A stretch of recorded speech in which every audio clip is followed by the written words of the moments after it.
Assalamualaikum warahmatullahi wabarakatuh. Selamat pagi dan salam sejahtera. Shalom, Om Swastiastu, Namo Buddhaya, dan salam kebajikan.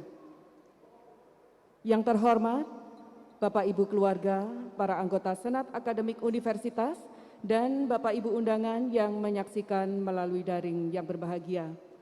Sebelum kita ikuti bersama upacara sidang terbuka Senat Akademik Universitas dalam rangka pengukuhan profesor pada Fakultas Ilmu Administrasi dan Fakultas Ilmu Komputer Universitas Brawijaya pada hari ini, Sabtu, tanggal 12 Maret 2022, perlu kami sampaikan beberapa hal adalah sebagai berikut. Acara akan dipandu oleh petugas pedel, diawali oleh Ketua dan Sekretaris Senat Akademik Universitas, Rektor, pimpinan Universitas dan pimpinan Fakultas Universitas Brawijaya memasuki ruangan. Untuk itu, petugas pedel akan mempersilakan hadirin berdiri dan bersama-sama mendengarkan lagu Kebangsaan Indonesia Raya.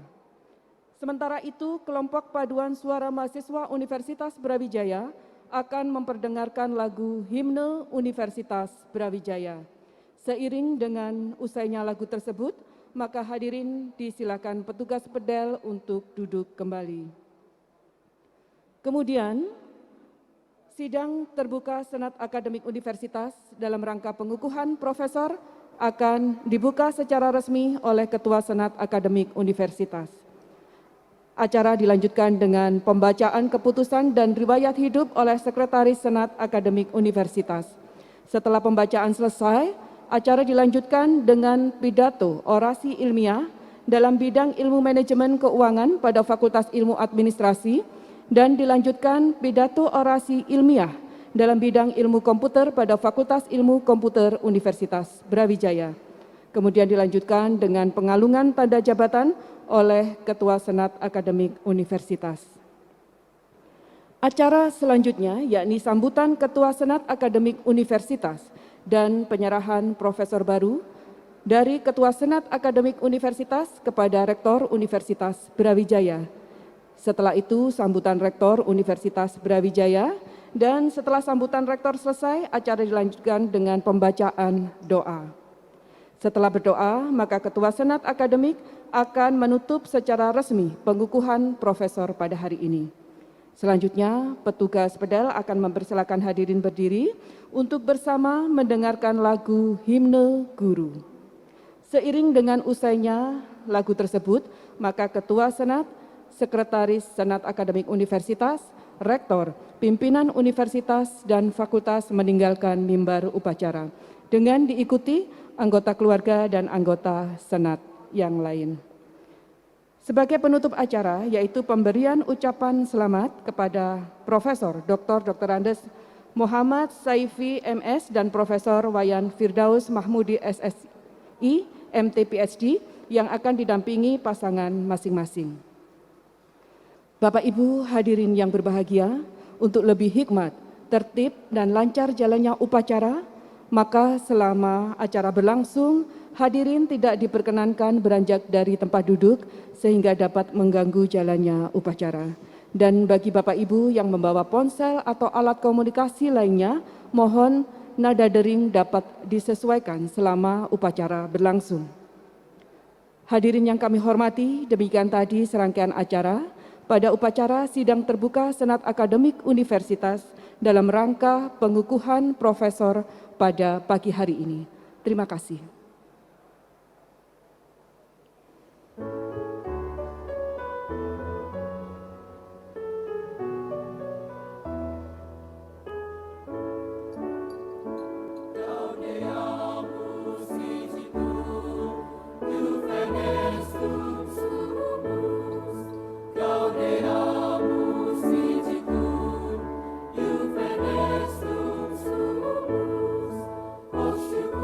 Down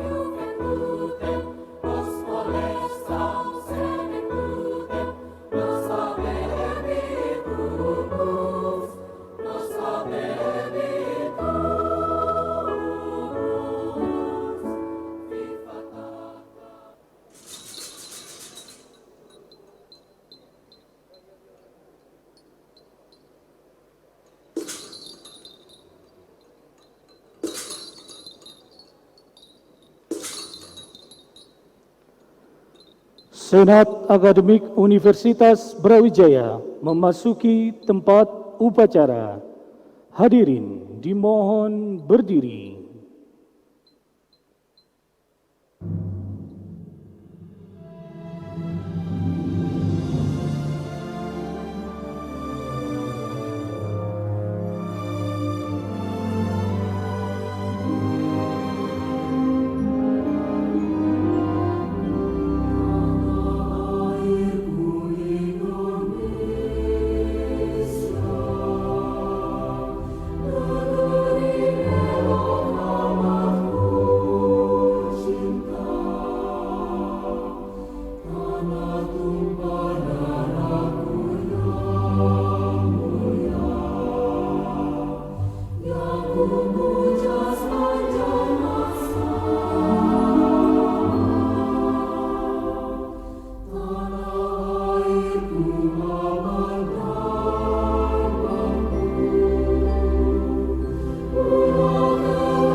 Mendengarkan bersama lagu Indonesia Raya.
Himne Universitas Brawijaya.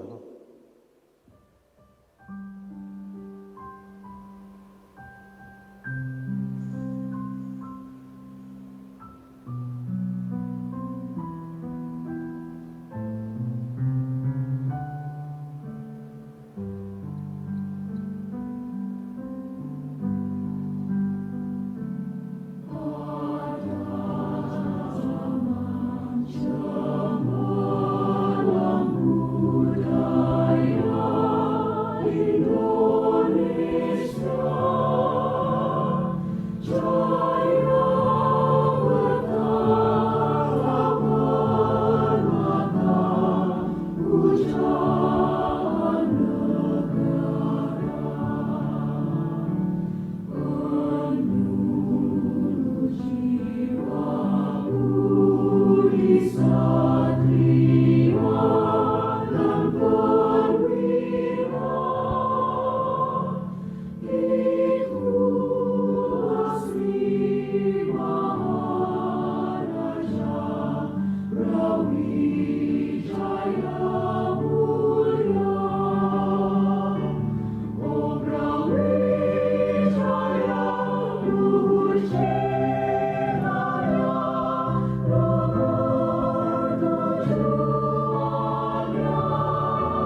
Hadirin disilahkan duduk kembali.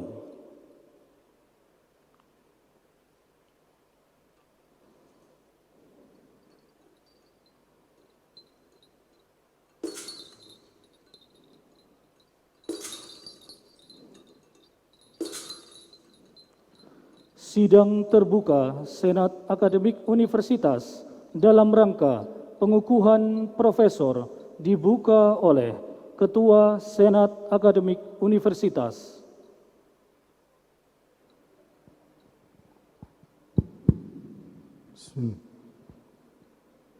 Dengan mengucap Bismillahirrahmanirrahim, rapat terbuka Senat Akademik Universitas Brawijaya dalam rangka pengukuhan profesor atas nama Dr. Muhammad Saifi dan Wayan Firdaus Muhammadi, PSD, saya nyatakan dibuka.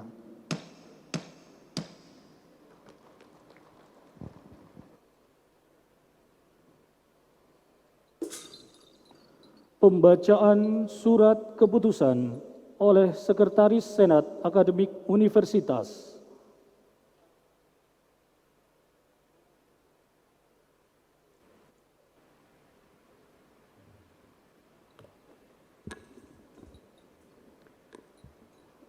Selamat pagi, salam sejahtera untuk kita semua dan Assalamualaikum warahmatullahi wabarakatuh.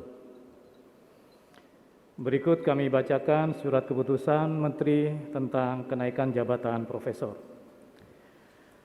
Keputusan Menteri Pendidikan, Kebudayaan, Riset, dan Teknologi Republik Indonesia nomor 71569-MPK-A /KP 0501-2021 tentang kenaikan jabatan akademik dan fungsional dosen. Dengan rahmat Tuhan Yang Maha Esa, Menteri Pendidikan, Kebudayaan, Riset, dan Teknologi menimbang dan seterusnya, mengingat dan seterusnya, memperhatikan dan seterusnya, memutuskan, menetapkan Pegawai Negeri Sipil nama Dr. Andes Muhammad Saifi, MSI.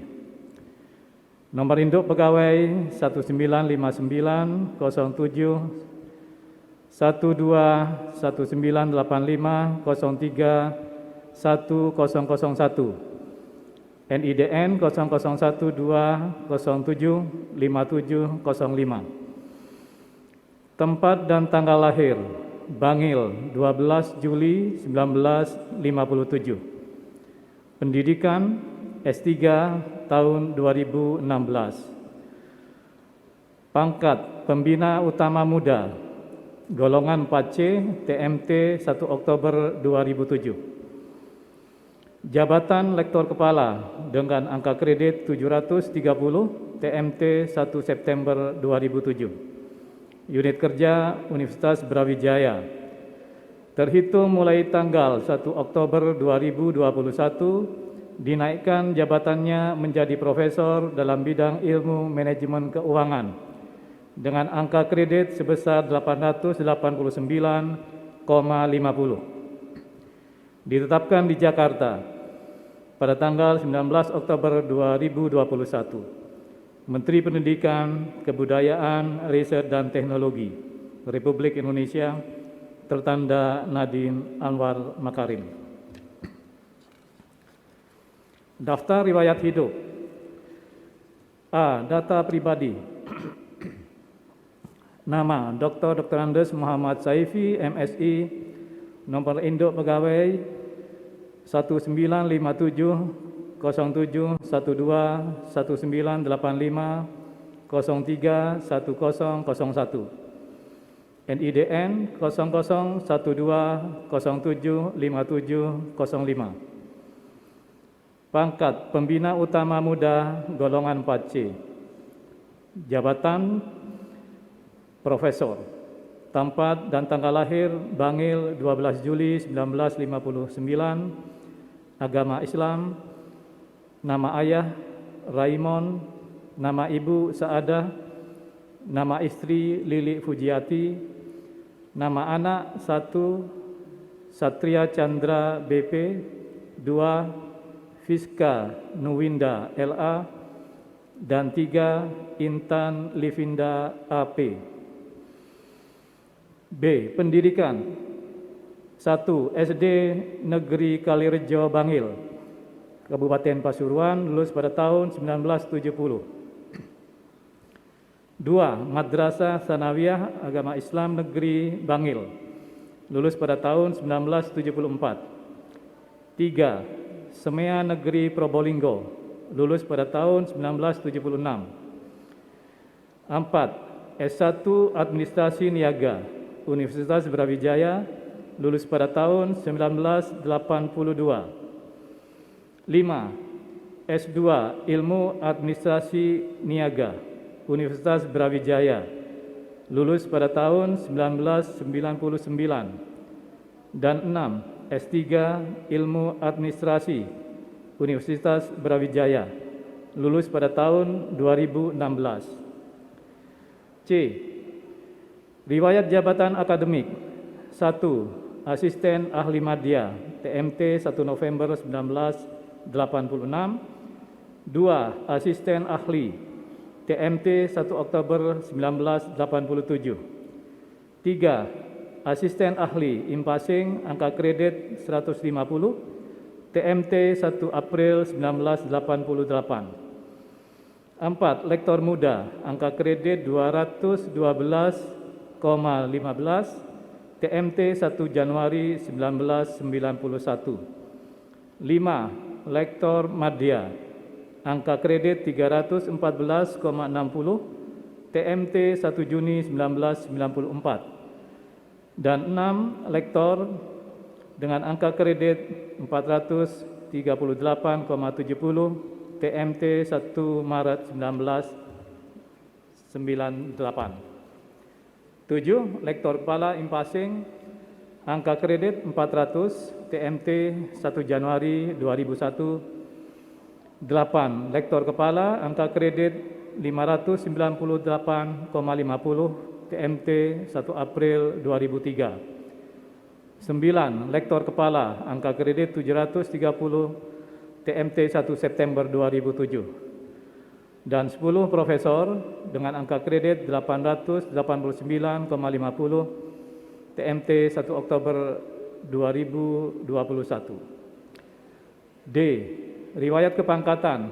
1. Penata Muda, golongan 3A, TMT 1 Maret 1986. 2. Penata Muda tingkat 1, golongan 3B, TMT 1 Oktober 1987. 3. Penata, golongan 3C, TMT 1 April 1991. 4. Penata tingkat 1, golongan 3D, TMT 1 Oktober 1994. 5. Pembina, golongan 4A, TMT 1 Oktober 1998. 6. Pembina tingkat 1, golongan 4B, TMT 1 Oktober 2003. Dan 7. Pembina Utama Muda, golongan 4C, TMT 1 Oktober 2007. E. Pengalaman pekerjaan dan jabatan. 1. Tahun 1985 hingga sekarang sebagai dosen pada Fakultas Ilmu Administrasi, Universitas Brawijaya. 2. Tahun 2010 hingga 2012 sebagai Ketua Laboratorium Kewirausahaan Fakultas Ilmu Administrasi Universitas Brawijaya. 3. Tahun 2016 hingga 2017 sebagai Ketua Unit Jaminan Mutu di Jurusan Administrasi Bisnis Fakultas Ilmu Administrasi Universitas Brawijaya. 4. Tahun 2017 hingga tahun 2019 sebagai Ketua Gugus Jaminan Mutu Fakultas Ilmu Administrasi Universitas Brawijaya. Dan 5. Tahun 2019 hingga sekarang sebagai Ketua Program Studi Administrasi Bisnis di Universitas Brawijaya Kediri. F. Penelitian. 1. Jurnal internasional sebanyak 14 karya. 2. Jurnal nasional sebanyak 5 karya. 3. Makalah seminar sebanyak 1 karya. buku sebanyak 2 karya, dan hak paten sebanyak 5 karya. Tanda penghargaan 1. Satya Lencana Karya Satya 10 tahun diberikan pada tahun 2003 oleh Presiden Republik Indonesia. 2. Satya Lencana Karya Satya 20 tahun diberikan pada tahun 2014 oleh Presiden Republik Indonesia. Dan 3. Satya Lencana Karya Satya 30 tahun diberikan pada tahun 2016 oleh Presiden Republik Indonesia. Keputusan Menteri Pendidikan, Kebudayaan, Riset dan Teknologi Republik Indonesia nomor 88020/MPK A/KP 0501/2021 tentang kenaikan jabatan akademik dosen. Dengan rahmat Tuhan Yang Maha Esa, Menteri Pendidikan, Kebudayaan, Riset dan Teknologi menimbang dan seterusnya, mengingat dan seterusnya, memperhatikan dan seterusnya, memutuskan, menetapkan pegawai negeri sipil nama Wayan Firdaus Mahmudi SSI MT PhD, nomor induk pegawai 1979-1997-02-1001, NIDN 0019097205. Tempat dan tanggal lahir: Bulurejo, 19 September 1972. Pendidikan S3 pada tahun 2014, pangkat pembina golongan 4A, TMT 1 Oktober 2010. Jabatan Lektor Kepala dengan angka kredit 520, TMT 1 Juli 2010. Unit kerja Universitas Brawijaya. Terhitung mulai tanggal 1 November 2021, dinaikkan jabatannya menjadi profesor dalam bidang ilmu komputer dengan angka kredit sebesar 916,50. Ditetapkan di Jakarta pada tanggal 9 Desember 2021, Menteri Pendidikan, Kebudayaan, Riset dan Teknologi Republik Indonesia, tertanda Nadiem Anwar Makarim. Daftar riwayat hidup. A. Data pribadi. Nama Wayan Firdaus Mahmudi SSI MT PhD. Nomor induk pegawai 1972-1997-02-1001, NIDN 0019097205. Pangkat pembina golongan 4A, jabatan profesor, tempat dan tanggal lahir Bulurejo 19 September 1972. Agama Islam, nama ayah Madeni Azhar, nama ibu Ummi Mahmudah, nama istri Elvi Saadah, nama anak 1 Firda Ainun Rosidah, 2 Elma Amalia Rufaidah, dan 3 Daffa Alif Rashid. B. Pendidikan 1. SD Muhammadiyah Benjeng Gresik, lulus pada tahun 1984. 2. SMP Negeri Benjeng Kabupaten Gresik, lulus pada tahun 1987. 3. SMA Muhammadiyah 1 Gresik, lulus pada tahun 1990.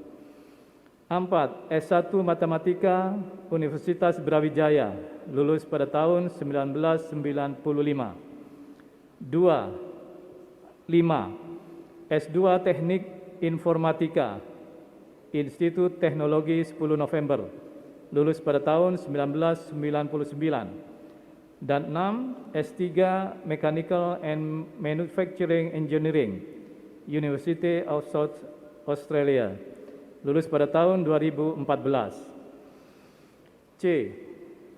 Riwayat jabatan akademik 1. Asisten Ahli Madya, angka kredit 99,40, TMT 1 Mei 1999. 2.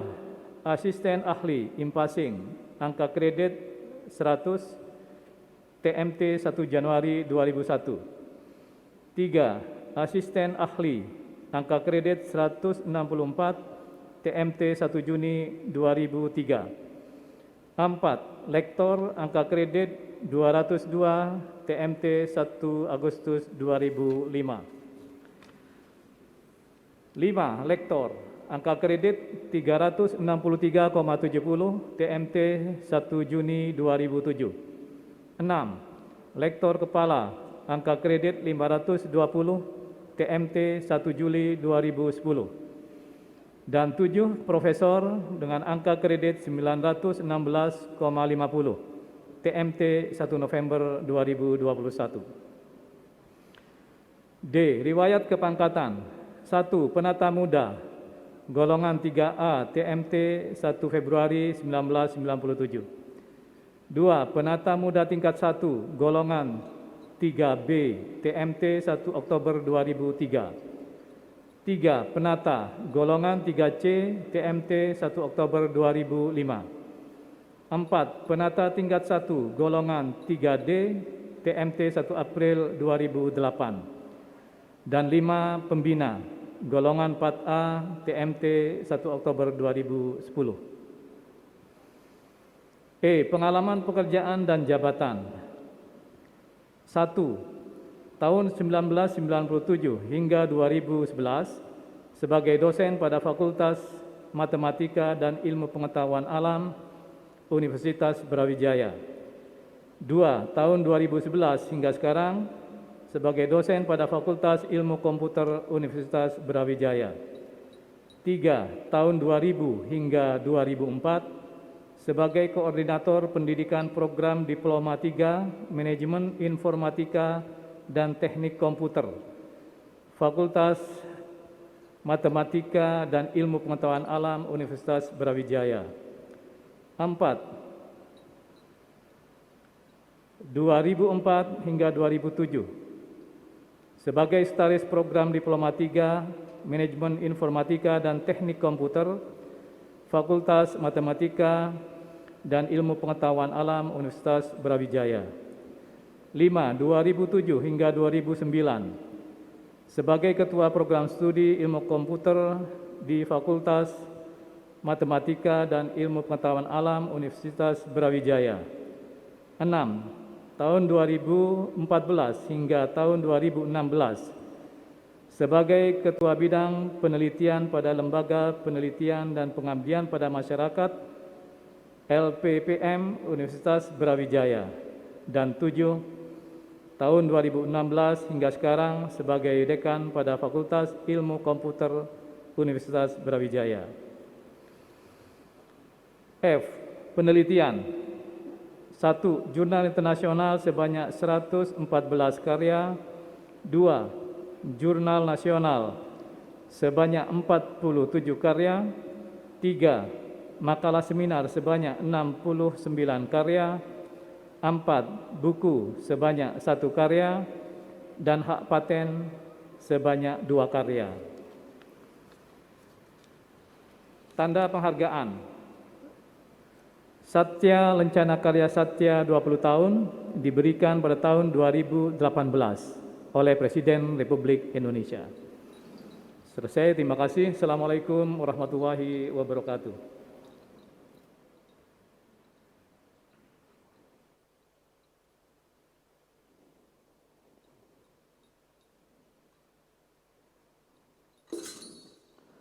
Pidato pengukuhan profesor dalam bidang ilmu manajemen keuangan oleh Dr. Andes Muhammad Saifi, MSI.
Assalamualaikum warahmatullahi wabarakatuh.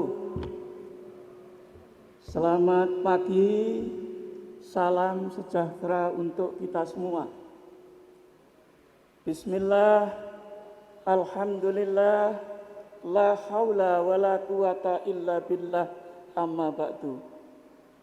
Yang terhormat, pimpinan dan anggota Majelis Wali Amanah, pimpinan dan anggota Senat Akademik Universitas, pimpinan dan anggota Dewan Profesor, pimpinan Universitas, pimpinan Fakultas dan Departemen, segenap sivitas akademika, serta para hadirin dan undangan, baik yang hadir di gedung ini maupun yang melalui link Zoom, yang juga sangat saya hormati.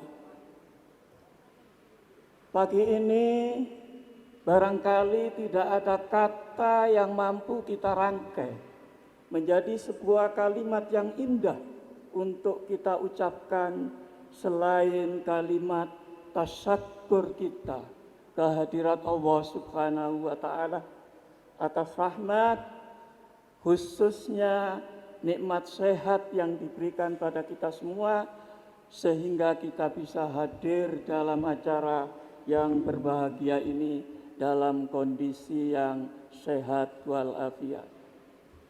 Mohon izin, perkenankan saya menyampaikan pidato ilmiah pengukuhan profesor dari hasil pengembangan pemikiran saya dan penelitian saya di tahun-tahun terakhir ini dengan topik kebijakan keuangan terpadu untuk penguatan perusahaan asuransi. Bapak Ibu yang kami hormati, skema dari pidato saya nanti adalah, yang pertama adalah pendahuluan, yang kedua adalah pengembangan ilmu pengetahuan teknologi dan seni masa depan, yang ketiga adalah implementasi kebijakan keuangan dan kinerja perusahaan, dan yang terakhir penutup. Bapak Ibu hadirin yang kami hormati, pidato pengukuhan kami dilatar belakangi oleh satu kondisi yang terjadi di Indonesia saat ini, di mana tingkat persaingan bisnis semakin lama semakin ketat. Untuk itu, mau tidak mau, suka tidak suka, perusahaan didorong untuk mampu menciptakan peluang pasar dengan melakukan yang namanya inovasi, kreativitas, dan strategi agar tetap mampu bertahan dalam persaingan yang sangat ketat ini, termasuk mampu meningkatkan keuntungannya. Perusahaan yang baik tentu tidak hanya mampu meningkatkan keuntungannya, tetapi sekaligus mampu menunjukkan bagaimana kebijakan keuangannya yang baik. Bapak Ibu yang kami hormati, ketika kita bicara ilmu manajemen keuangan, maka pada hakikatnya apapun kebijakan itu, apakah kebijakan investasi, kebijakan struktur modal, maupun kebijakan pembagian dividen, ada 3 teori keuangan yang saling terkait. Yang pertama adalah finance signaling theory, pemaknaan sebuah kondisi perusahaan berdasarkan perspektif orang di luar perusahaan. Yang kedua adalah optimal financing policy. Seharusnya perusahaan mempunyai kebijakan pendanaan yang optimal agar perusahaan nanti tidak mengalami kesulitan di kemudian hari. Dan yang ketiga, information content. Persepsi perusahaan di masa yang akan datang ditentukan oleh bagaimana kebijakan pembagian dividennya. Bapak Ibu yang kami hormati, akhirnya kami nanti akan menjabarkan penggunaan 3 teori tadi, sekaligus memberikan solusi alternatif atas masalah yang dihadapi oleh perusahaan asuransi. Yang berikutnya, Bapak Ibu yang kami hormati, tentu ada pertanyaan mendasar, kenapa kami memilih perusahaan asuransi? Ada 2 alasan. Yang pertama, peristiwa yang mengagetkan kita tahun 2019, di mana perusahaan asuransi mengalami gagal bayar. Padahal seyogianya perusahaan asuransi memberikan rasa nyaman dan aman atas pertanggungan yang dijanjikan. Yang kedua, perusahaan asuransi secara umum mengalami penurunan laba dari 0,69 per triliun menjadi 0,64 triliun. Begitu juga turunnya investasi asetnya 21,22%. Inilah dampaknya sehingga perusahaan asuransi yang semula jumlahnya 151 turun menjadi 139. Bapak Ibu yang kami hormati, sebelum kami menyampaikan tentang hasil kajian kami terhadap perusahaan asuransi, izinkan saya menyampaikan sumbangan pemikiran saya pada bidang ilmu manajemen keuangan yang terbagi dalam 4 konsep dan dijabarkan menjadi 4 fase. Konsep yang pertama adalah tata kelola, corporate governance dan kinerja perusahaan. Konsep yang kedua adalah intellectual capital. Konsep yang ketiga adalah kebijakan keuangan, dan konsep yang terakhir adalah perpaduan di antara ketiganya. Fase pertama, penelitian ini kami lakukan ketika kami melaksanakan tugas menyusun disertasi. Kenapa saya mengambil topik tentang tata kelola dan kinerja? Karena pada saat itu ketika tahun 2000 dikagetkan oleh runtuh dan jatuhnya bursa dunia, sehingga semua pihak mempertanyakan ada apa sebenarnya yang terjadi, sehingga baik birokrasi, peneliti dan seterusnya mencoba mengangkat topik penelitian tentang tata kelola, dan hasilnya kami menjabarkan dalam konsep yang pertama. Lalu konsep yang kedua, saya tidak lagi menguji tentang tata kelola karena sudah muncul regulasi tentang tata kelola. Tapi kemudian kami masuk pada domain sumber daya manusia atau intellectual capital. Karena core business sudah berubah dari yang menggunakan tenaga kerja atau dikenal dengan labor business menjadi knowledge based business. Akhirnya model yang kedua bisa kami munculkan. Lalu model yang ketiga adalah saya meneliti tentang kebijakan investasi, kebijakan struktur modal dan kebijakan dividen, diikuti dengan tata kelola dan intellectual capital, tetapi masih menggunakan secara parsial. Baik, Bapak Ibu yang kami hormati, kajian saya terhadap perusahaan asuransi yang pertama menunjukkan bahwa asuransi pada tahun 2020 mengalami penurunan kinerja hampir semuanya. Lalu yang kedua, kebijakan investasinya masih mengalami fluktuasi, sementara kebijakan struktur modalnya lebih cenderung menggunakan modal eksternal dan itu semakin tahun semakin meningkat. Begitu juga kebijakan dividennya ternyata juga mengalami penurunan. Nah, inilah barangkali yang menjadi penyebab kenapa kinerja perusahaan asuransi itu mengalami penurunan.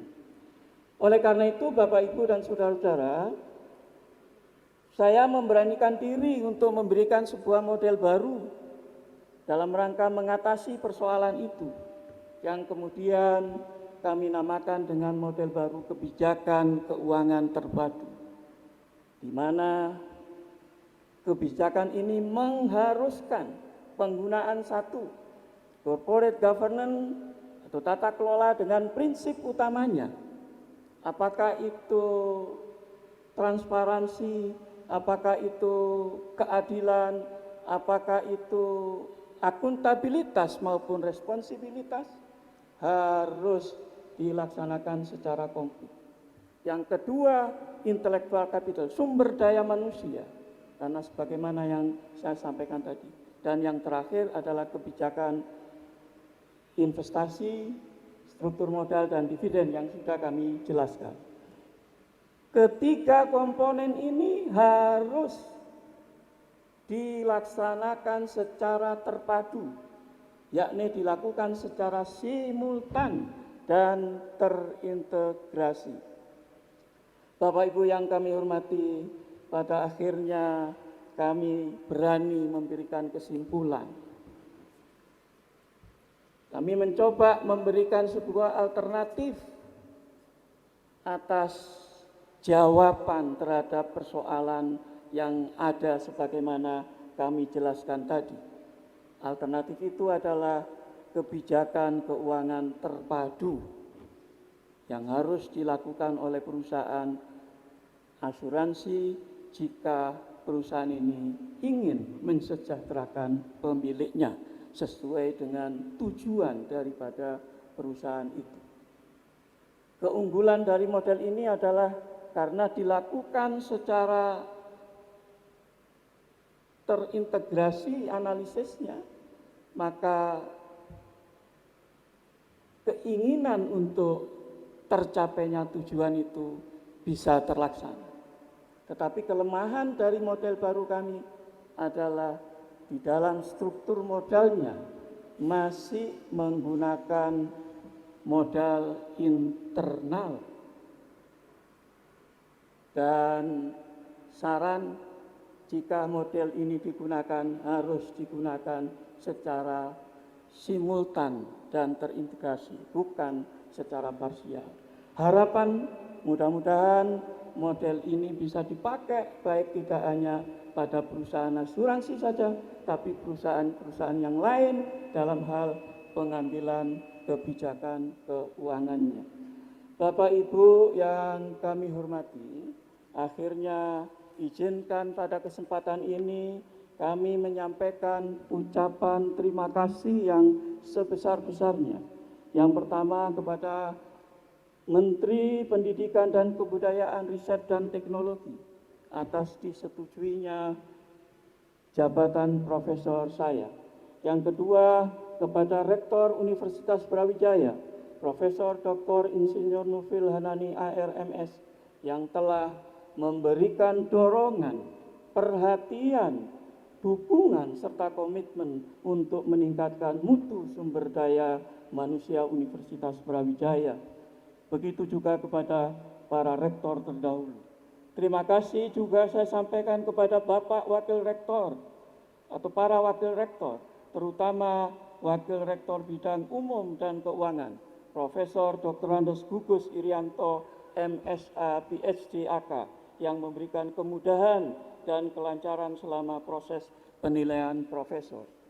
Terima kasih kepada Ketua Senat Akademik Universitas Brawijaya, Profesor Dr. Insinyur Arifin MS, dan Sekretaris Senat Akademik Universitas Brawijaya, Profesor Iwan Triyuwono SE, MEC, AK, PhD, beserta Badan Penasehat Etika Senat atas masukan, saran, serta perbaikan naskah pidato pengukuhan profesor saya.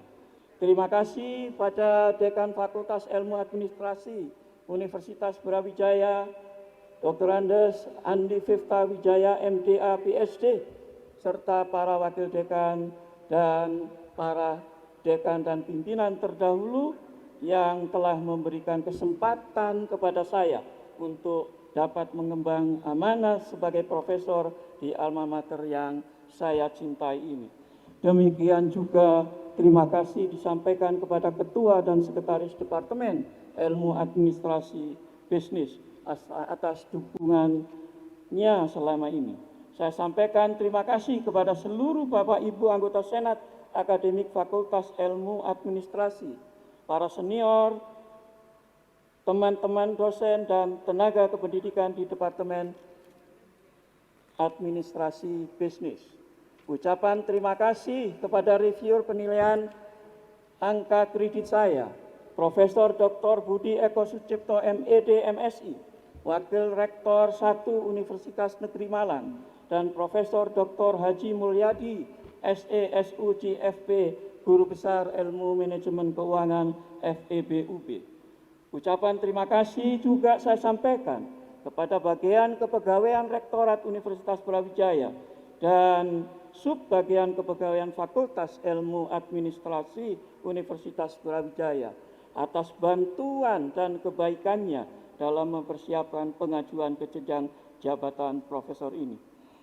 Jabatan profesor ini saya bebankan, saya dedikasikan untuk keluarga saya, istri saya Lilik Fujiati, anak saya Satria Chandra almarhum, Fiska Nuinda, Intan Nivinda, Rino Dwi Lukito, Gagah Permadi, dan Rika, serta cucu-cucu tersayang Marsha, Naya, dan Sabia. Dan tentu tidak lupa terima kasih kepada Bapak Raimun almarhum dan Ibu Saada almarhum. Saya yakin Bapak dan Ibu bangga meskipun melihat dari alam lain. Akhirnya, jika ada tutur kata kami yang salah dan keliru, mohon untuk dimaafkan. Yang terakhir, izinkan Bapak Senat Akademik saya menyampaikan informasi, kebetulan naskah pidato saya ini sudah dapat legalitas dari Kemenhum, karena kemarin saya sudah dapat sertifikatnya. Oleh karena itu, izinkan sertifikat haki ini saya jadikan satu dengan naskah pidato saya. Terima kasih atas perkenannya. Wallahu muwafiq ila aqwamit thoriq, billahi taufiq wal hidayah. Wassalamualaikum warahmatullahi wabarakatuh.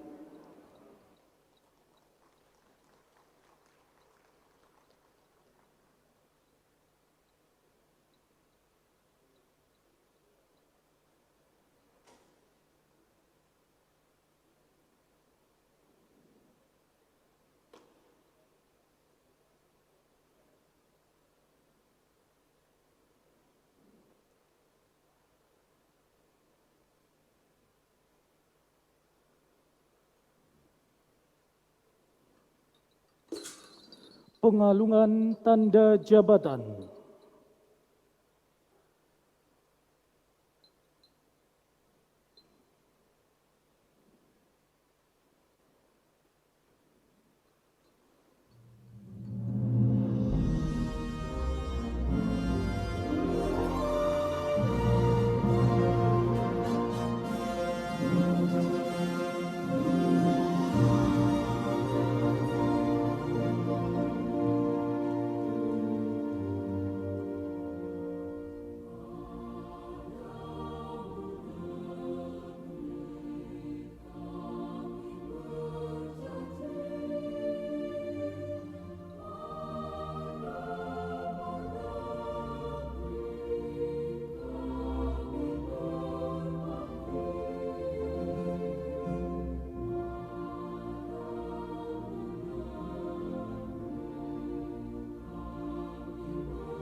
pidato pengukuhan profesor dalam bidang ilmu komputer oleh Wayan Firdaus Mahmudi, SSI, MT, PhD.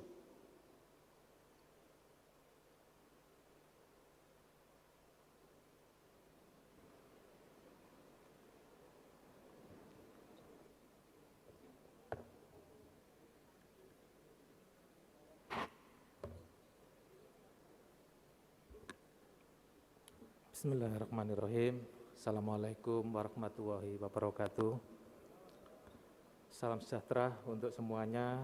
Yang saya hormati pimpinan dan anggota Senat Akademik, pimpinan dan anggota Majelis Wali Amanah, pimpinan Universitas Brawijaya, pimpinan fakultas, jurusan dan lembaga, serta segenap sivitas akademika Universitas Brawijaya. Juga para hadirin dan undangan, kita panjatkan puji syukur kehadirat Allah Subhanahu wa Ta'ala sehingga kita bisa menghadiri acara pengukuhan profesor ini. Saya ucapkan terima kasih atas kepercayaan Senat Akademik sehingga saya diberi kesempatan untuk menyampaikan orasi ilmiah ini. Topik yang saya bahas adalah pengembangan metode kecerdasan buatan terintegrasi untuk optimasi proses produksi dan distribusi industri manufaktur. Saya usahakan sesingkat mungkin sehingga tidak menyiksa Bapak Ibu semuanya.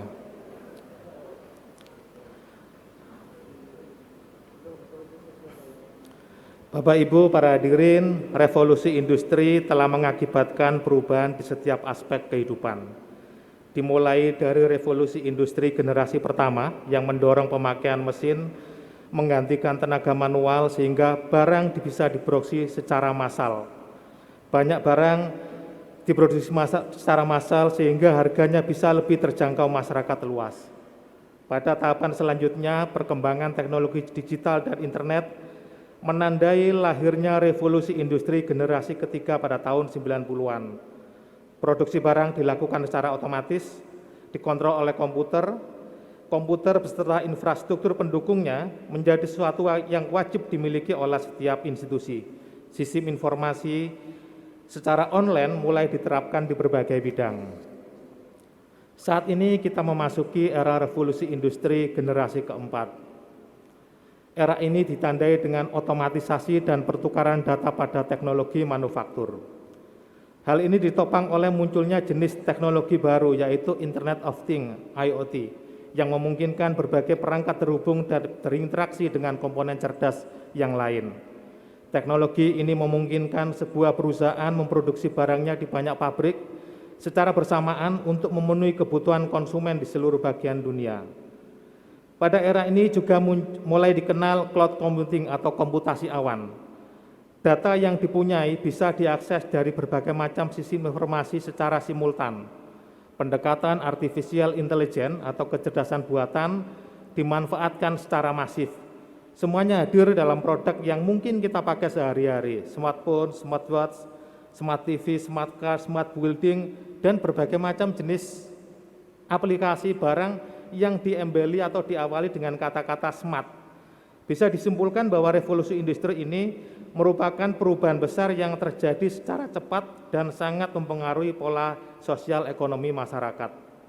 Ada banyak subbidang ilmu yang sangat berperan dalam revolusi industri.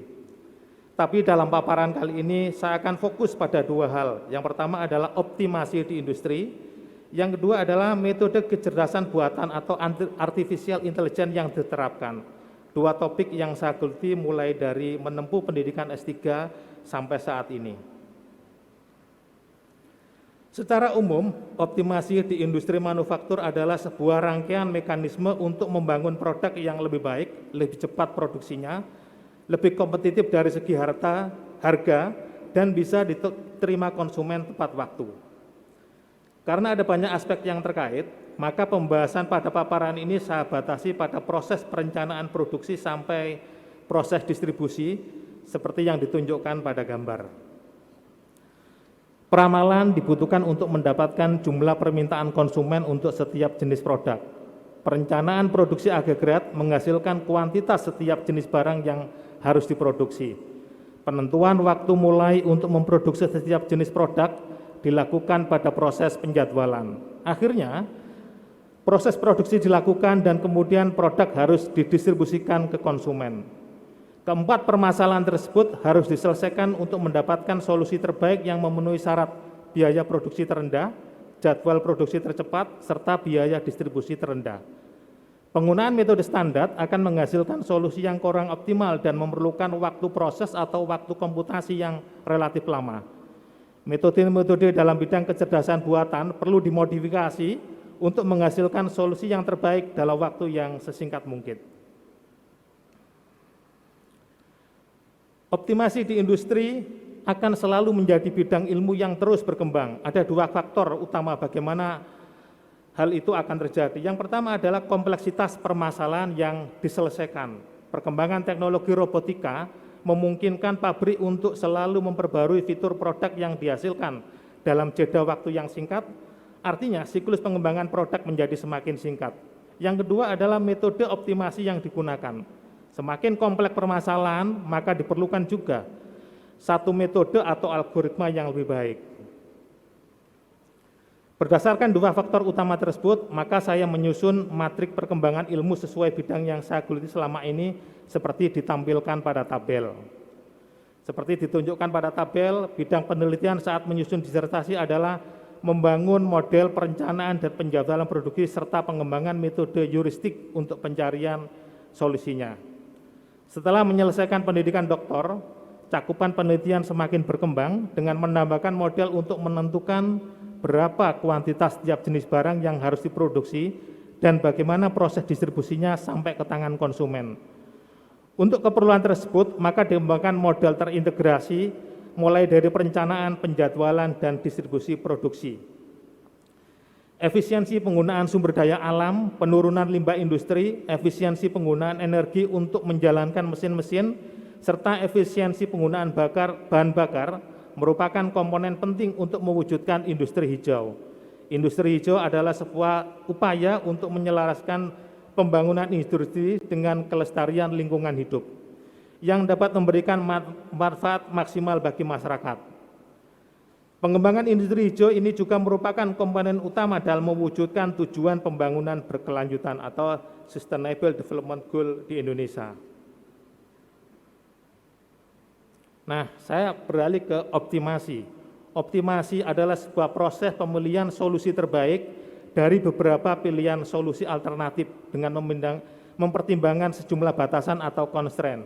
Misalkan pada kasus sederhana penentuan rute untuk mengunjungi sejumlah kota.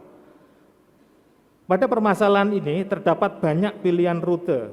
Solusi yang dipilih harus mengacu pada tujuan atau objektif dari permasalahan ini. Misalkan memilih rute dengan jalur terpendek atau rute dengan waktu tempuh tercepat. Contoh batasannya adalah setiap kota harus dikunjungi tepat satu kali. Berbagai macam metode telah dikembangkan, tapi saya fokus pada penggunaan metode dalam kelas artificial intelligence. Nah, perkembangan teknologi komputer mendorong juga pengembangan metode yang berbasis kecerdasan buatan.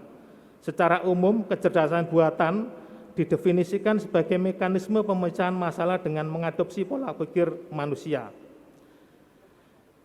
Bidang-bidang pada kecerdasan buatan semakin berkembang sehingga aplikasinya juga semakin banyak. Mulai dari peramalan tingkat inflasi, nilai tukar uang, kemudian juga untuk sistem deteksi dini bencana alam, pada kasus pengenalan pola, kecerdasan buatan telah diterapkan untuk pengenalan atau identifikasi jenis dan penyakit tanaman. Identifikasi penyakit manusia juga digunakan untuk optimasi, misalkan komposisi makanan atau pola diet, komposisi pupuk maupun penjadwalan operator mesin. Nah, saya beralih ke permasalahan yang pertama. Tahap awal yang sangat penting dan dapat mempengaruhi tahap lainnya dalam industri manufaktur adalah peramalan permintaan produk pada periode berikutnya. Peramalan ini dilakukan dengan menggunakan data pada periode yang lalu. Hasil peramalan digunakan pada tahap perencanaan. Dalam paparan ini penulis menggunakan jaringan saraf tiruan dan Fuzzy Inference System yang lebih umum disebut Adaptive Neuro-Fuzzy Inference System atau ANFIS. Setelah terbukti bisa digunakan untuk peramalan permintaan produk oleh konsumen, tingkat kesalahan juga relatif rendah meskipun datanya fluktuatif. Permasalahan yang kedua adalah perencanaan produksi agregat. Ini merupakan perencanaan jangka menengah dan termasuk aktivitas penting dalam rantai pasokan industri manufaktur. Pada tahap ini akan ditentukan jumlah produksi setiap jenis barang sambil mempertimbangkan tingkat persediaan, pemanfaatan sumber daya, tingkat tenaga kerja, perkiraan penjualan, dan persyaratan permintaan yang berfluktuasi selama periode perencanaan. Biasanya periode perencanaan ini berkisar dari 3 bulan sampai 6 bulan. Saya bersama tim telah mengembangkan satu metode yang kami sebut Improved Genetic Algorithm yang terbukti menghasilkan solusi yang menghasilkan biaya minimum. Permasalahan berikutnya adalah penjadwalan setelah perencanaan produksi agregat. Penjadwalan ini dimulai ketika perencanaan produksi telah dilakukan. Di sini akan ditentukan mesin yang tepat untuk setiap operasi dan waktu mulainya di setiap mesin. Tujuannya adalah meminimalkan biaya yang dihitung dari beberapa parameter pembobotan, seperti waktu penyelesaian, waktu aliran rata-rata, dan keterlambatan total dan waktu tunggu. Di sini saya bersama tim telah mengembangkan tetap algoritma genetika yang kami sebut Real Good Genetic Algorithm untuk menghasilkan solusi penjadwalan dengan waktu yang minimum. Nah, tahap akhir adalah distribusi. Distribusi merupakan kegiatan umum di perusahaan manufaktur untuk mengirimkan produk jadi kepada pelanggannya. Produk dapat dikirimkan melalui beberapa tahap seperti pabrik, pusat distribusi, dan pengecer sebelum sampai ke pelanggan. Dengan demikian, ini dapat didefinisikan sebagai proses distribusi multitahap. Biaya distribusi bersama dengan biaya produksi dan promosi memiliki persentase yang tinggi terhadap total biaya produk. Meminimalkan biaya distribusi merupakan tugas penting dalam industri manufaktur. Di sini saya menggunakan lagi algoritma genetika yang kami sebut Modified Genetic Algorithm untuk menghasilkan proses atau skema distribusi dengan biaya minimal. Keseluruhan proses pada industri manufaktur beserta metode kecerdasan buatan yang digunakan kami sajikan pada tabel ini. Setiap permasalahan memerlukan input agar bisa diproses menggunakan metode yang dipilih. Output dari satu proses akan menjadi output pada tahap berikutnya. Setiap permasalahan juga mempunyai tujuan yang harus dicapai. Masing-masing metode yang digunakan harus dimodifikasi untuk memberikan hasil yang optimal. Beberapa parameter dari metode tersebut harus dicari nilai terbaiknya pada uji coba pendahuluan agar hasil terbaik bisa didapatkan dalam waktu sesingkat mungkin. Pada gambar berikutnya disajikan bagaimana keseluruhan permasalahan beserta metodenya yang telah saya paparkan tadi dijadikan satu yang selanjutnya disebut model terintegrasi produksi distribusi manufaktur atau MPDM. MPDM ini bisa diterapkan untuk menghasilkan solusi terbaik bagi industri manufaktur, yaitu dapat menghasilkan solusi biaya produksi terendah, jadwal produksi tercepat, biaya distribusi terendah, dan keuntungan yang maksimal pada industri manufaktur. Bapak Ibu, para hadirin, dari yang saya sampaikan ada beberapa tahapan penting di industri untuk diselesaikan atau dicari solusinya. Dimulai dari peramalan, kemudian perencanaan produksi agregat, sampai dengan proses distribusi. Di sini Anvis digunakan untuk peramalan, kemudian kami menggunakan Improved Genetic Algorithm untuk menghasilkan perencanaan produksi agregat. Selanjutnya, kami menggunakan Real Good Genetic Algorithm untuk mendapatkan jadwal yang terbaik. Pada tahap akhir, kami menerapkan Modified Genetic Algorithm untuk menghasilkan skema distribusi yang terbaik. Keseluruhan metode ini dijadikan satu sehingga menjadi metode yang terintegrasi.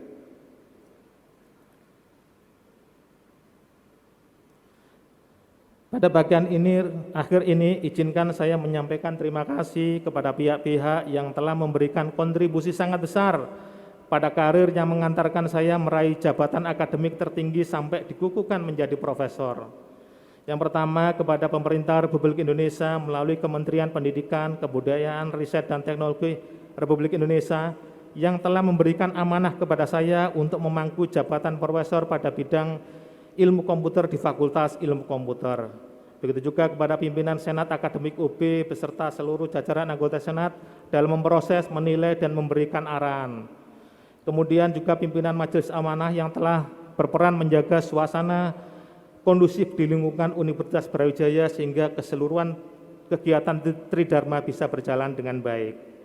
Kepada Rektor Universitas Brawijaya, Bapak Profesor Dr. Insinyur Wihanani, juga kepada Rektor sebelumnya, Bapak Profesor Muhammad Bisri, dan seluruh Wakil Rektor atas bantuan dan terutama motivasinya, nasihat-nasihatnya, sehingga saya terus bersemangat untuk memenuhi seluruh persyaratan profesor.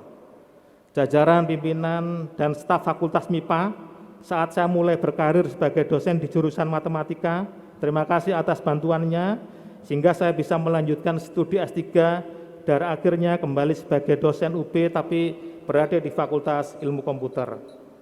Jajaran dekanat di Fakultas Ilmu Komputer, segenap pimpinan, staf, terutama kepada bagian kepegawaian, terima kasih atas bantuannya, terutama dalam pemberkasan usulan profesor, peer reviewer yang telah memberikan penilaian naskah publikasi mulai dari Prof. Warsito, Prof. Ketut Gede Dharma, Prof.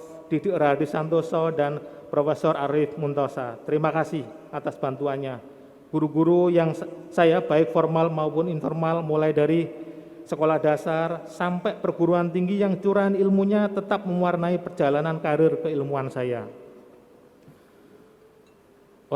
Orang tua saya tercinta, Ibunda Umi Mahmuda dan Ayahanda Madri Azhar yang telah sabar dan ikhlas mengasuh dan mendidik saya agar selalu tekun belajar, tetap berbuat baik dan taat menjalankan perintah agama. Semoga segala hal baik tersebut mendapatkan imbalan yang berlimpah dari Allah Subhanahu wa taala. Begitu juga kepada almarhumah mertua saya, meskipun tidak secara langsung, tapi saya yakin beliau sering memberikan doa-doanya supaya saya selalu mendapatkan hal yang terbaik. Ucapan khusus saya sampaikan ke istri tercinta yang setia mendampingi saya dalam menjalani karir sebagai dosen, mendampingi saya mulai dari studi S3 sampai saat ini saya dapat meraih jabatan profesor. Ketika anak tersayang yang memahami kesibukan ayahnya dalam menjalankan amanah sebagai dekan Fakultas Ilmu Komputer dan juga menyiapkan seluruh persyaratan profesor. Semoga tetap menjadi anak yang baik, soleh, dan soleha. Demikian paparan saya. Mohon maaf jika terdapat kekurangan. Terima kasih yang sedalam-dalamnya atas perhatiannya. Demikian, wassalamualaikum warahmatullahi wabarakatuh.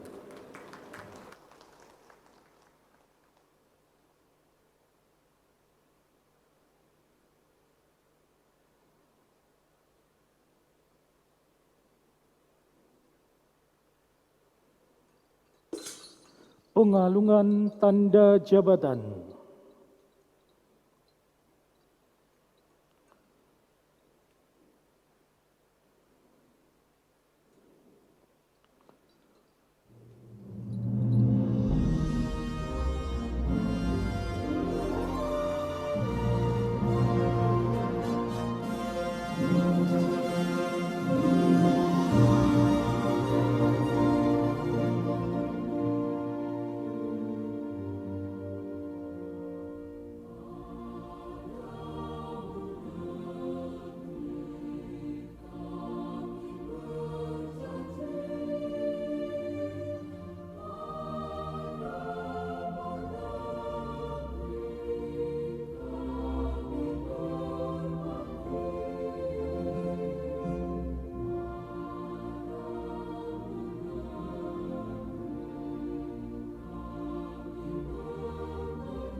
Sambutan Ketua Senat Akademik Universitas, Profesor Dr. Insinyur Arifin MS.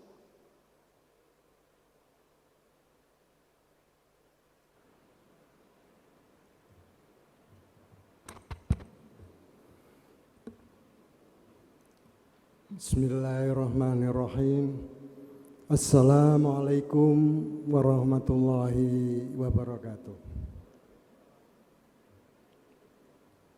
Ibu, Bapak sekalian yang saya hormati, pertama-tama marilah kita memanjatkan puji syukur kehadirat Allah SWT yang telah melimpahkan rahmat dan hidayahnya kepada kita. Sehingga pada hari ini kita bersama bisa bersilaturahmi pada Gedung Samantakrida ini dalam rangka mengikuti acara pengukuhan profesor yang alhamdulillah pada pagi hari ini telah kita laksanakan dengan baik. Kepada Bapak Rektor, kami sampaikan ucapan selamat atas prestasi yang sudah diraih sedemikian rupa, sehingga hingga saat ini Universitas Brawijaya telah mampu menghasilkan 290 profesor. Dan yang perlu saya tegaskan bahwa Profesor Muhammad Saifi adalah profesor yang ke-12 di Fakultas Ilmu Administrasi. Dan profesor yang ke-289 yang dihasilkan oleh Universitas Brawijaya. Tentu ini merupakan suatu kebahagiaan pada kita. Untuk itu kepada Pak Rektor, tentu ini suatu hal yang harus disyukuri bersama. Kemudian Profesor Wayan merupakan profesor yang pertama dari Fakultas Ilmu Komputer. Ini saya kira merupakan pemacu bagi staf-staf pengajar yang ada di Fakultas Ilmu Komputer, bahwa beliau ini adalah perintis, mulai merintis munculnya Fakultas Ilmu Komputer sampai sekarang dirintis juga munculnya profesor yang pertama kali. Harapan kita di Fakultas Ilmu Komputer yang rata-rata masih merupakan tenaga pengajar yang demikian potensial, maka hendaknya hadirnya Profesor Wayan ini mampu mendorong, mampu memotivasi untuk terus dikejar, bahwa profesor sebenarnya tidak terlalu susah. Oleh karena itulah pada kesempatan yang berbahagia ini kami juga mengucapkan selamat pada Fakultas Ilmu Administrasi yang terus memacu staf-staf yang ada untuk meningkatkan karirnya dalam upaya meningkatkan jumlah profesor yang ada. Karena Fakultas Ilmu Administrasi merupakan salah satu fakultas yang termasuk paling tua setelah Fakultas Hukum. Tetapi kalau kita lihat, kalau profesornya hanya ada 12 yang aktif sekarang, ini tentu akan menjadi pukulan bagi teman-teman yang ada di Fakultas Ilmu Administrasi. Oleh karena itu, kami ucapkan selamat pada Dekan Fakultas Ilmu Administrasi untuk terus mengajak bersama-sama staf pengajar yang ada di Fakultas Ilmu Administrasi. Kepada Bapak Ibu sekalian yang saya hormati, khususnya para hadirin yang mengikuti acara ini secara daring, kami sangat berbahagia apa yang disampaikan oleh dua profesor yang dihasilkan oleh Universitas Brawijaya pada pagi hari ini merupakan semangat dan motivasi yang perlu kita sadari bersama, bahwa demikian banyak permasalahan yang dihadapi. Tadi Profesor Muhammad Saifi mengetengahkan bahwa banyaknya lembaga-lembaga asuransi yang mengalami kegagalan bayar. Sebenarnya kemudian muncul pemikiran-pemikiran atau konsep-konsep tadi. Konsep untuk bagaimana memecahkan permasalahan itu. Kemudian juga Profesor Wayan tadi sudah mengetengahkan permasalahan yang berkaitan dengan bagaimana meningkatkan produktivitas industri. Dengan berbagai teori yang ditampilkan. Ini saya kira suatu hal yang sangat menantang kita. Suatu hal yang terus memotivasi kita bahwa perkembangan industri yang ada tentu menjadi harapan kita bersama untuk bisa bersama-sama mensejahterakan perekonomian di Indonesia ini. Untuk itulah kami atas nama Senat Akademik Universitas Brawijaya mengucapkan selamat kepada seluruh keluarga dari Bapak Muhammad Saifi beserta seluruh keluarga besar dari Bapak Wayan Firdaus atas kesuksesan yang dicapai pada pagi hari ini. Tentu ini menjadi penyemangat bagi generasi-generasi penerus agar mampu untuk meraih jabatan tertinggi di tingkat pendidikan ini. Semoga Allah Subhanahu wa taala selalu memberkahi kita semuanya agar kita bisa meraih prestasi yang semaksimal mungkin untuk kontribusi pada lembaga pendidikan khususnya di Universitas Brawijaya. Tentu ini menjadi tantangan kita semuanya, baik itu para pimpinan maupun para anggota senat yang kita berharap bersama. Mari kita bersama-sama untuk mendukung pengembangan Universitas Brawijaya ini. Ke depan kita dihadapkan pada tantangan yang lebih besar lagi. Untuk itu, keikutsertaan Bapak Ibu semuanya, baik anggota senat, para profesor yang hadir secara daring maupun secara luring, ini menjadi harapan kita bersama agar kita mampu mengembangkan Universitas Brawijaya dengan semakin meningkatnya kualitas sumber daya manusia yang kita miliki sekarang. Kita akan melangkah ke depan dengan tegap, dengan semangat yang kuat, sehingga kita mampu untuk berkontribusi di dalam membangun bangsa dan negara ini.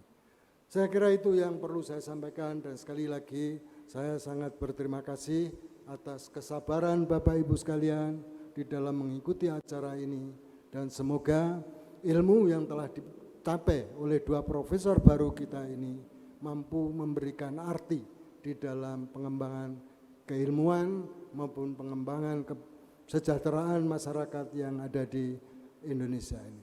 Terima kasih. Billahi taufiq wal hidayah. Wassalamualaikum warahmatullahi wabarakatuh.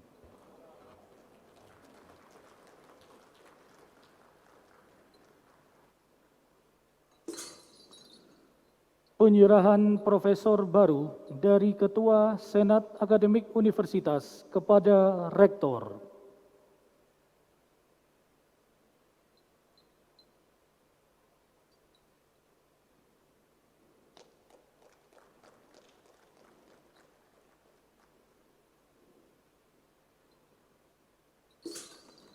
Sambutan Rektor.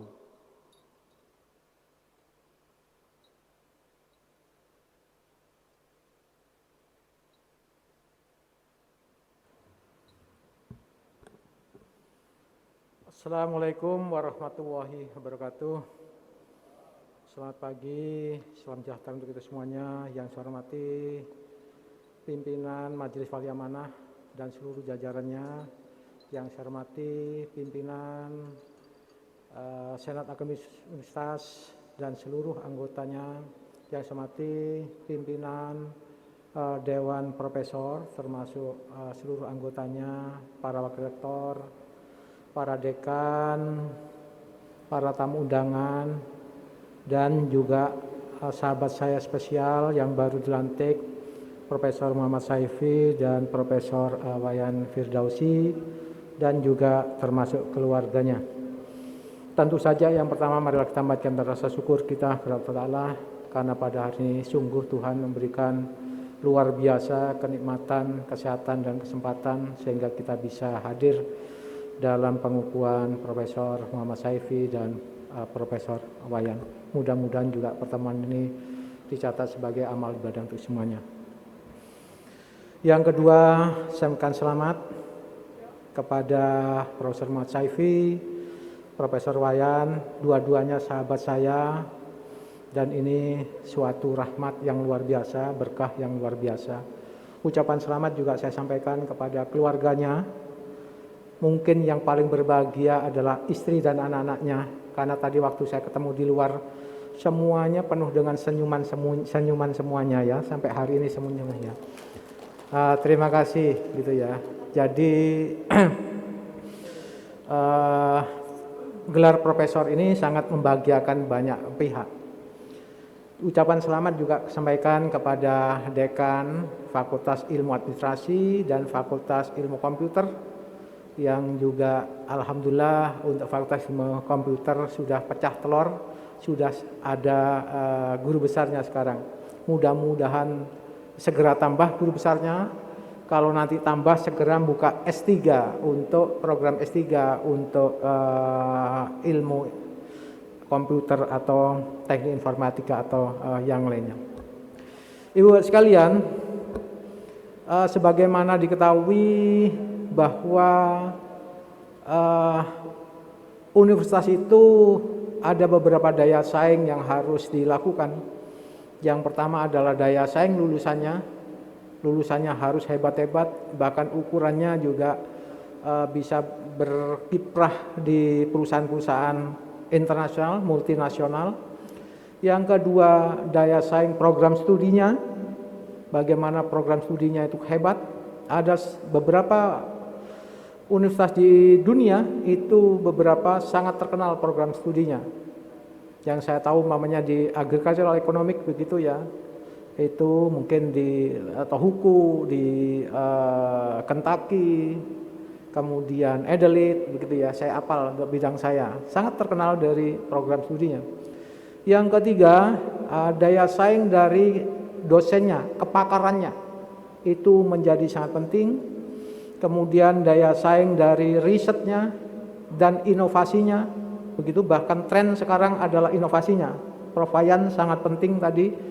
Inovasi termasuk Profesor Muhammad Saifi, inovasinya dan daya saing dari kelembagaan riset maupun transfer ini. Tetapi buat sekalian, kalau mau diringkas dari daya saing yang ada itu, satu ternyata yang paling menentukan adalah kualitas SDM-nya, adalah kepakaran dosennya.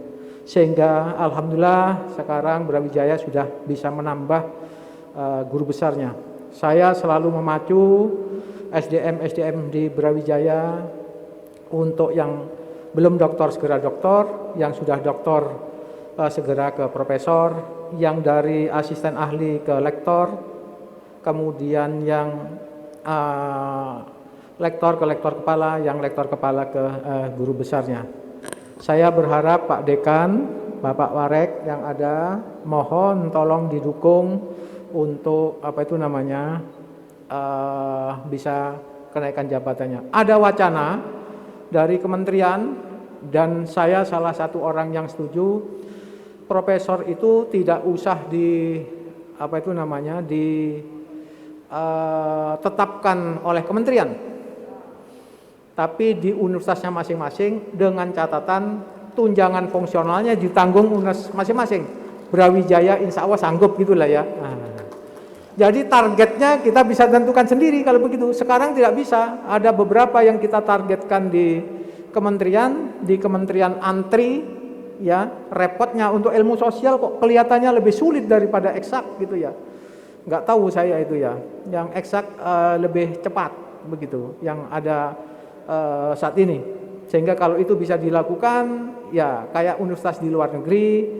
Dan itu hanya diberikan pada perguruan tinggi yang berbadan hukum. Mudah-mudahan kalau wacana itu bisa dilakukan, maka kita bisa segera cepat, tetapi tetap saja mengikuti kaidah-kaidah ilmiah, tidak menyampingkan soal kualitas. Terakhir saya pesan kepada sahabat saya berdua ini, Profesor Muhammad Saifi dan Prof. Wayan, tetap berkarir.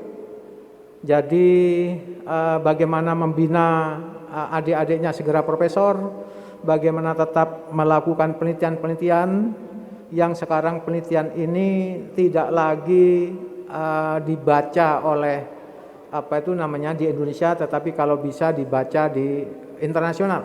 Dan ada wacana juga dari kementerian, jurnal-jurnal yang ada di Indonesia ini juga dibuat semuanya edisi internasional. Begitu ya. Jadi edisi bahasa Inggris sehingga bisa dibaca di sini dan dibaca juga di internasional.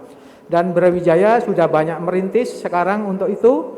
Jadi ke depan itu katanya Merdeka Belajar, kampus Merdeka Belajar, begitulah anunya. ya idenya, sehingga dengan demikian kita tidak tergantung lagi pada di internasional. Jadi kita sama-sama bersaing, ada wacana seperti itu. Sekali lagi saya berharap tetap berkarya segala macamnya, karena dosen itu cita-citanya menjadi guru besar, bukan menjadi dekan, bukan menjadi rektor. Sebentar lagi sudah saya selesai jadi rektor, Juni saya sudah selesai, tapi profesornya itu tetap, kan gitu ya. Jadi oleh karenanya profesor adalah cita-cita bersama. Itu saja dari saya. Sekali lagi selamat kepada kedua profesor, mudah-mudahan bisa berkarya lebih baik dan mudah-mudahan karyanya juga menjadi amal untuk mereka berdua termasuk kita semuanya. Wassalamualaikum warahmatullahi wabarakatuh.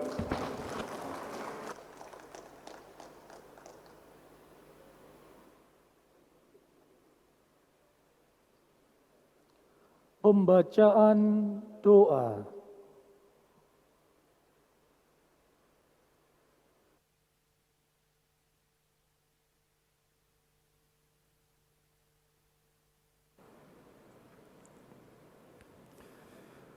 Bismillahirrahmanirrahim.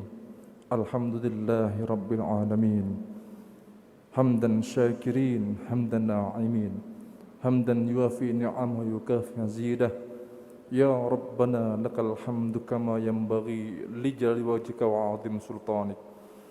Allahumma salli ala sayyidina Muhammadin al-Fatih lima ughliq wal khatim lima sabaq. ناصر الحق بالحق والهادي إلى صراطك المستقيم وعلى آله حق قدر ومقدار العظيم. سبحانك لا علم لنا إلا ما علمتنا إنك أنت العليم الحكيم. Ya Allah, Ya Rahman, Ya Rahim, wahai Dat yang Maha Pengasih lagi Maha Penyayang, dalam setiap kesempurnaan pada hari ini yang penuh kebahagiaan serta barakah dan rahmat-Mu ya Allah, kami keluarga besar Universitas Barwijaya beserta seluruh undangan yang hadir di tempat ini maupun di tempat secara virtual dengan penuh ketundukan dan kekhusyuan memanjatkan puji dan syukur kehadirat-Mu ya Allah atas limpahan rahmat dan karunia-Mu kepada kami, seraya memanjatkan doa permohonan kepadamu. Hanya padamu kami menyembah dan hanya padamu kami mohon pertolongan. Ya Allah, ya Malikal Mulki, atas ridha-Mulah pada hari ini telah terlaksana pengukuhan guru besar di Universitas Barwijaya. Kami sadar bahwa ilmu, jabatan dan gelar adalah amanah dan titipan dari-Mu ya Allah. Maka dari itu berikanlah kekuatan kepada kami, terkhusus kepada guru besar yang baru saja dikukuhkan, agar dapat melaksanakan amanah tersebut dengan sebaik-baiknya, sehingga gelar yang melekat pada dirinya dapat dirasakan dan bermanfaat bagi manusia, sivitas akademika, bangsa dan negara. Ya Allah, ya Qawi, ya Matin, berikanlah kepada kami kekuatan dan kemampuan jiwa untuk mengemban tugas-tugas yang mulia. Berikan kami kekuatan iman, berikan kami ketambahan ihsan dalam diri kami, jauhkan kami dari cobaan nafsu duniawi, limpahkan kepada kami hikmah kebaikan, curahkan kepada kami hidayah kebenaran agar terhindar dari kesesatan. Ya Allah, ya Qadir, Zat yang Maha Berkuasa, berikanlah kami keselamatan dan kesehatan, tambahkanlah kepada kami ilmu pengetahuan, berkahilah rizki yang Engkau berikan kepada kami, berikanlah kami rahmat dan ampunan, serta akhirlah kehidupan kami dengan husnul khatimah. Rabbana arinal haqqa haqqan warzuqna ittiba'ah wa arinal batila batilan warzuqna ijtinabah. Ya Allah, ya Tuhan kami, Engkaulah Zat yang Maha memberi petunjuk. Tunjukkanlah kepada kami bahwa yang benar adalah benar, dan berilah kami kemampuan untuk mengikutinya, serta tunjukkanlah kepada kami bahwa salah adalah salah, dan berikanlah kami kekuatan untuk menjauhinya. Rabbana ighfir lana dhunubana wa liwalidina warhamhuma kama rabbayana shighara. Ya Allah, ya Ghaffar, Zat yang Maha Pengampun, ampunilah dosa kami, dosa kedua orang tua kami, guru-guru kami, para pemimpin kami, dan pahlawan bangsa kami. Jadikanlah semua amaliyah dan langkah kami menjadi amal yang saleh. Rabbana taqabbal minna innaka antas samiul alim wa tub alaina innaka antat tawwabur rahim. Rabbana atina fid dunya hasanah wa fil akhirati hasanah wa qina adzaban nar. Wa sallallahu ala nabiyyina Muhammad wa ala alihi wa ashabihi ajma'in walhamdulillahi rabbil alamin. Assalamu alaikum warahmatullahi wabarakatuh.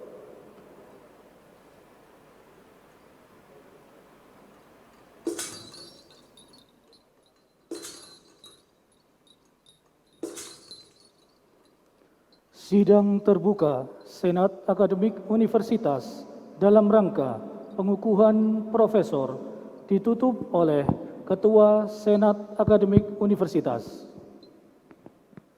Dengan mengucap Alhamdulillahirabbil alamin. Rapat terbuka Senat Akademik Universitas Brawijaya dalam rangka pengukuhan profesor atas nama Profesor Dr. Muhammad Saifi dan Profesor Wayan Firdaus Mahmudi saya nyatakan ditutup.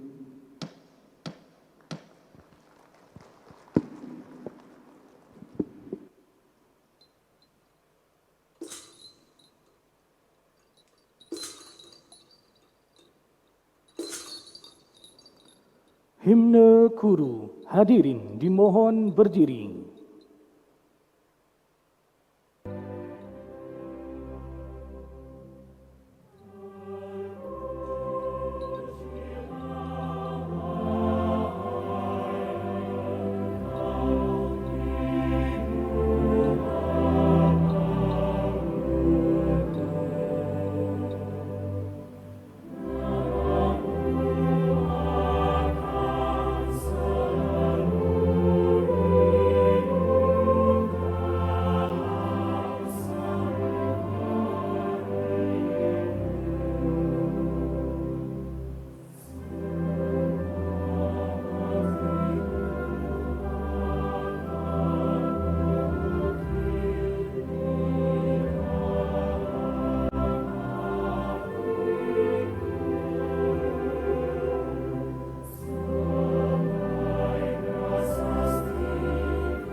Senat Akademik Universitas meninggalkan tempat upacara.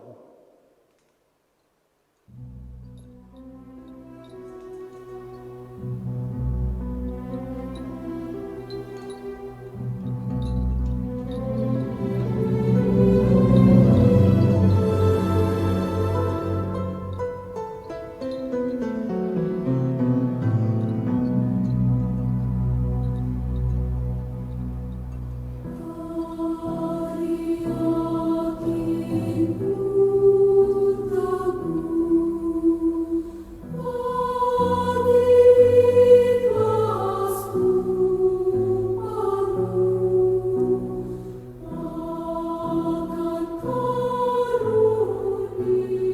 Bapak Ibu keluarga, kami silakan mendampingi kedua profesor yang baru dikukuhkan untuk menerima pemberian ucapan selamat. Dan selanjutnya kami silakan anggota Senat yang hadir di sini untuk memberikan ucapan selamat bergantian kepada kedua profesor yang baru saja dikukuhkan. Baiklah Bapak Ibu hadirin serta undangan yang menyaksikan melalui daring yang berbahagia, dengan demikian maka berakhirlah sudah rangkaian sidang terbuka Senat Akademik Universitas dalam rangka pengukuhan profesor pada hari ini. Kami mengucapkan selamat kepada Profesor Dr. Andes Muhammad Saifi MSI beserta keluarga, dan Profesor Wayan Firdaus Mahmudi SSI MT PhD beserta keluarga. Semoga ilmu yang didapat bermanfaat bagi kita semua dan dapat lebih memajukan Universitas Brawijaya. Ucapan terima kasih kami pula kepada seluruh hadirin atas perhatian dan kehadirannya. Juga ucapan terima kasih kami kepada seluruh pihak yang ikut mensukseskan acara ini. Dan akhirnya saya atas nama panitia yang bertugas undur diri. Selamat siang dan wassalamualaikum warahmatullahi wabarakatuh.